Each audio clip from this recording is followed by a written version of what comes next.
Welcome back to First Education. Zed. Today I'm going to be giving an update on RKT. This is an update to my previous video, so if you would like to know more about this company, make sure to watch the DD in the description below. I'm going to go through technical analysis on update as there's no latest news on this one. If at any point you feel you're missing out on any of these technical indicators, there's a playlist in the description below that explains what each of these are and what they mean. Now don't forget to drop a like to this video to help the channel grow, subscribe, and leave your notifications on. Let's jump right into it.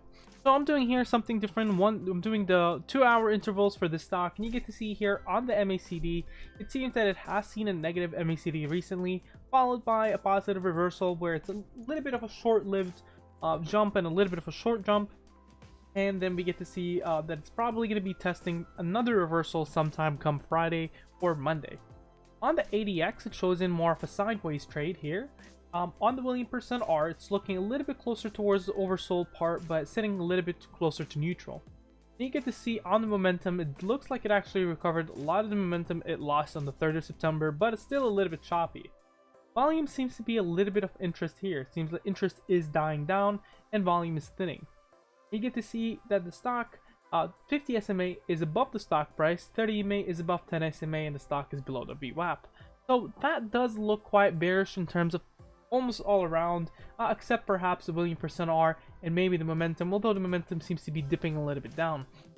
If we were to look a little bit into the one-day perspective of what we have so far, we don't have much, but we get to at least to see that the volumes have been decreasing and there is more outflow than inflow recently. William percent R, as I did say, it is sitting closer to oversold, between oversold and neutral, and momentum seems to be slipping down quite fast on the one-day perspective. Let's move on to the moving averages. We get to see that the stock moving averages here is expected to be trading between 22.4 on the bottom, 24.9 in the middle, and on the top 27.54. Moving on to Fibonacci retracements, we get to see a significant resistance at the 23.95, a significant support at the 21.47, and if we were to look at other supports and resistances, the current support that we're looking at is 23.12, and then right below that we're looking at 22.99. Below that 22.70, below that I would say is 22.54, and then below that we're looking at 21.69. Below that we're looking at 20.84, and then 20.31. Significant resistances here that we get to see are, for instance, at the 20.39 level, 23.76, 23.92, 24.50, 24.74, 25.83. So now comes into what I think about the stock and what is the current moves. But before doing so, we're going to do one thing quickly, the Fibonacci arc, in order to try to determine it. Now we get to see that it does hit one of the arcs here where reversals are likely. So what is my rating for this one? Now my last one was a speculative hold.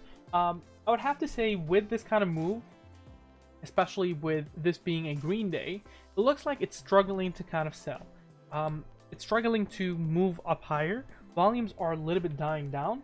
So from that kind of sense, it does tell me that, you know, even though the company has a lot of potential, and I did say that before, and I did say that, you know, out of their own kind of different levels of company subsidiaries they have and products, it looks amazing.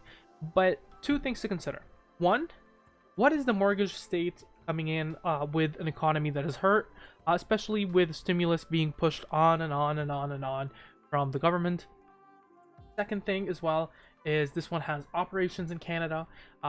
Yes, the real estate in Canada and parts of Canada, it is in a more of a bubble, but also it's getting a lot harder for people to purchase in this kind of economy, real estate and mortgages.